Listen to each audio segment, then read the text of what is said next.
back to my channel. What do I usually say? So Vuvu Vena _reads is an amazing book reviewer, also YouTuber. She reviews books on YouTube, and if I'm not mistaken, she also has a blog as well. So please, if for your connection with literature, get in touch with or follow at VUVUVENA_reads. She is based in South Africa, and I think it is also extremely important to follow literary content creators who are based outside of the West and in continental Africa, because they do a really good job of bridging the gap.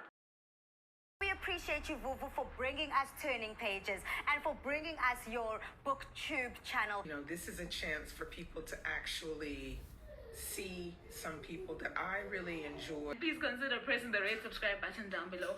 And if you're a returnee, welcome back, fam. Vuvu, you're amazing. Thank you so much for your time. Hi guys, my name is Vuvu and this is Vuvu Vena Reads. Today on the channel I have a guest, Bookish Nonhly, or Nonhly for those of you who are familiar with her. I will link her channel on the screen and down below. We are doing a review of The Wife, as in the Hlomu series adaptation on Showmax. So we're doing these reviews on both of our channel, but on this channel we will be doing a comparison to what we know from the books, and then on Nonhly's channel we'll be doing a review of the actual Showmax series. So once you've watched this, please go over there, and when you're over there, please be sure to follow her, subscribe, like, and all the good stuff.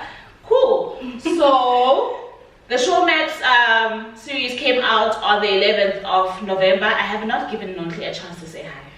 I'm rude. Let me drink my tea. Nonhly, please greet the people.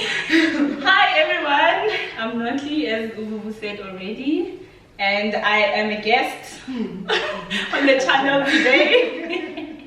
Yeah, so we will be comparing the book and the series on Showmax, which it came out on the 11th. Yeah, but we watched it on the 12th. Yes. We actually watched it like 4 times, if not 5 times. We've been watching it all weekend, okay? It came out on a Thursday. We couldn't watch on Thursday. We got together on Friday and we watched it once on Friday. Saturday, we probably watched it 3 times. 3 times, yes, yesterday. 3 times. Yeah. So the first 3 episodes, in case you guys are confused, we did not watch the whole series because only 3 episodes are out at the moment. So we watched those 3 episodes at least 5 times. So we feel like we can say what we feel about the 3 episodes. Yeah. And they had said most that the first season is based on Hlomu the Wife, Naledi the Resolute, Zandile the Resolute, and Naledi is Love. So that's what we'll be comparing when we're doing the book comparisons. I will put my Hlomu book review playlist up above for you guys to be able to go see what I actually thought about the books without comparing it to the television series. But those of you who have watched or have read the books, have watched the playlist or have read the books, will know exactly what we're talking about. And one thing I just want to mention, since we watched the series, the episodes 3-4 times, we kept on noticing things we did not see the first time. So that was actually a good thing to do. Yeah. Actually, let's talk about our very first time watching it, right? As Hlomu stands, obviously we went in there knowing, yes, we can get all the details about inspired by, adaptation of, but at the end of the day, they use these characters, and the characters that they have, they formulated after the books, right? So we went in there with some kind of expectation on the series being very close to the books. So the first time we watched it, we also watched it with Ompile from Boganamoso. So the first time we watched it, we were like, okay, is this Hlomu a creation by Showmax or is this Dudu Hlomu? Like, we really need to understand what's going on here. So we were disappointed to some extent, because we were comparing it to the books. Definitely, yeah. I think that's the wrong thing we did when we watched the show for the first time. But I can say, wow, watching it over and over again, it's becoming... Yes, it grows on you. Yeah, it grows on you. Yeah. That is true. So the things that we picked up that were different from the book, and we are not here to debate inspired by or whatever, we get it, right? But obviously because we were fans, we actually read the books together, me, Ompile, and Nonhly, throughout last year. And so we really were like part of the Hlomu cult. So it is inevitable that we're going to go into the series wanting a little bit of the books or a little more of the books from the television series. So the first thing that we noticed that we did not like, I will later talk about it because that's how book bang She's so heartbroken till now. Like guys, you know me, Nano Kawe. We have, like, Kawe is my man. And then what happened? Showmax, I was not impressed with that, because now, according to the series, Kawe is the first person to notice Hlomu. Umqoqi is the first person according to the book. Yes, according to the book, Umqoqi is the first person to see Hlomu. And then now, Showmax did me dirty, guys. So Showmax decides, okay, so we're not going to spoil because we're going to assume that if you're watching the TV series, you've already read the books. So what happens is that there's a kind of love triangle in the family, right? In the sense that Umqoqi, who is Mkhele's younger brother, was the first one to have spotted Hlomu and fallen in love with her. But the first person to pursue Hlomu happened to be Mkhele. Right? Yes. And then as the book series goes on, we start seeing that there was in fact some chemistry coming from Koko's side towards Hlomu, and he's always just been in love with her. And then Showmax decides that they're going to take that part of the storyline and give it to Kawe, who happens to be the one who Naledi falls in love with in book 3. And that bond between Naledi and Kawe, obviously we saw it as pure because there was no link to Hlomu in any way, right? So we were like, definitely, this is Kawe's love of Kawe's life, But now, Kawe saw Hlomu first, fell in love, and Mkhele basically, guys, like, honestly, according to Showmax, Mkhele, because according to the books, Kale didn't know Mkhele liked Hlomu.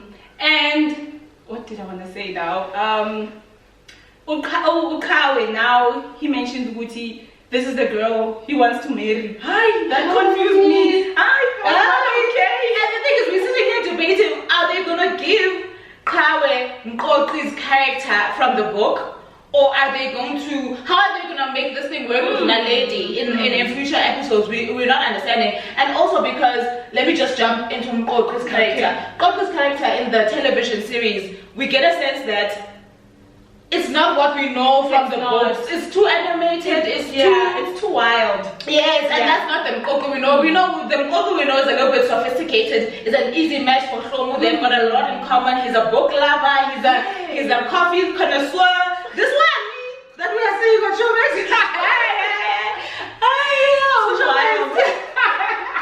And very comical as well. Like, it's the opposite of the character that we've come to know of Mkoqi. And if you guys have just read the mess, you will hear, if I say animated, that is not Mkoqi, okay? Mkoqi is not animated, he's not over the top, he's not all of these things. Yeah, right? And I'm hoping, since it's just only 3 episodes and there is going to be like a time lapse, I hope they calm down, like the brothers grow up. Yeah, they grow up, and they become the characters we know from the book. At least Showmax must get that right. Yeah. And the other thing that we had noticed from the first viewing, right, because this is when we were comparing to the book very hard, was that we are seeing a lot of the Zulu enemies in the episodes, right? And for us, reading the books, obviously we're not saying they must go according to the timeline of the books, but at least not overexpose us to things that were developments within the story. So they didn't give us a chance to develop an understanding of who the brothers are before they introduce the enemies and why these people are enemies.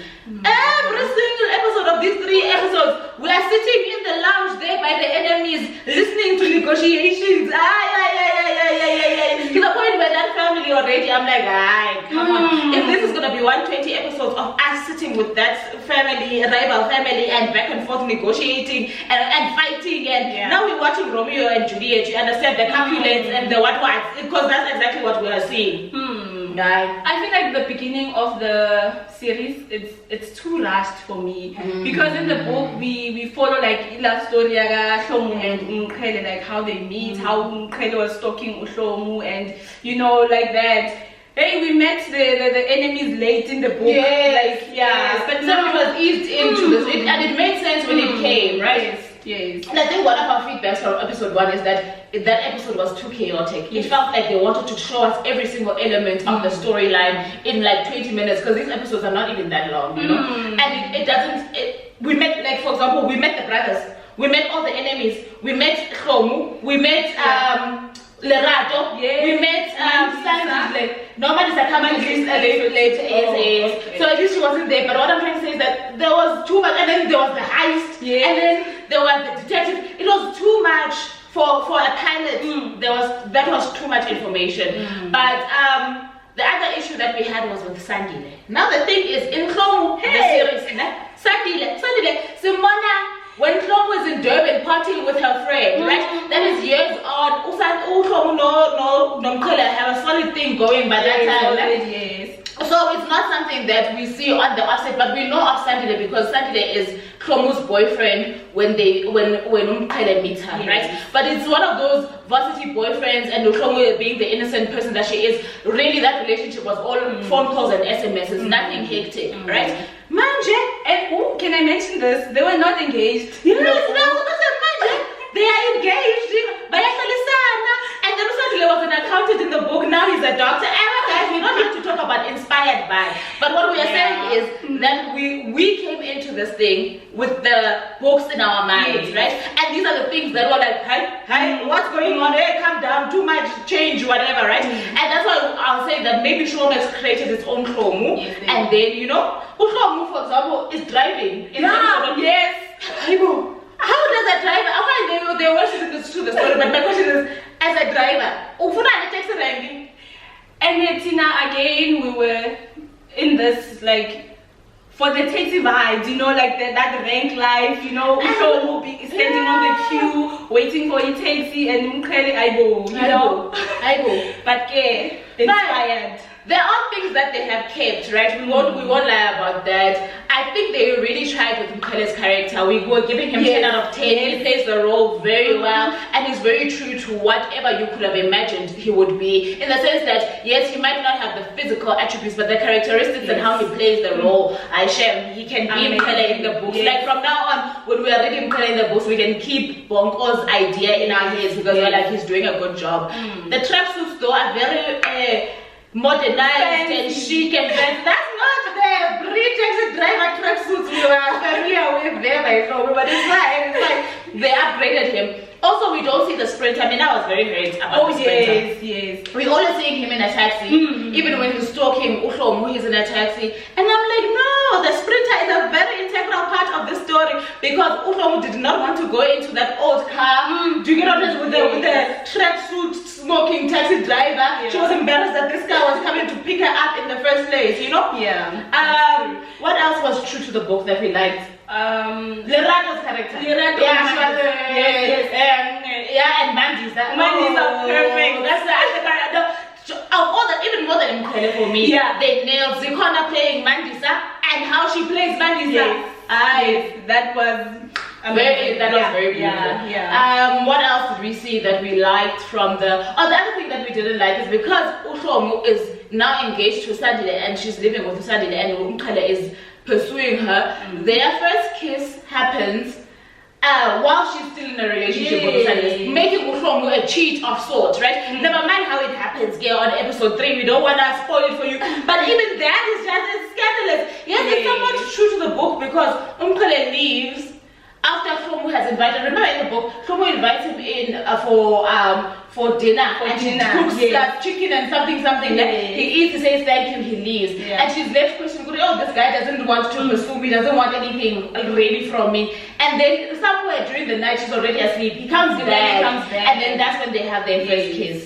So that going and coming back is kind of I don't know if I'm reaching. Guys, also the ice cream part. We all know Umqele loves the ice cream, but the drama. The drama in the series, the entire, I don't even every single episode. Ice cream, a grown man like that. We get it. We get it. We get it. Okay, so my battery is flashing. I think we have shared most of our views on what the differences and the similarities to the book series was. So if you enjoyed this, head over to Nonhly's channel to find out what we thought about the actual acting and the actual television series called The Wife on Showmax. Otherwise, thank you so very much for joining us. Don't forget to like, share, and subscribe to both channels, please. Right, head over to Nonhly's channel and see you next time. Bye.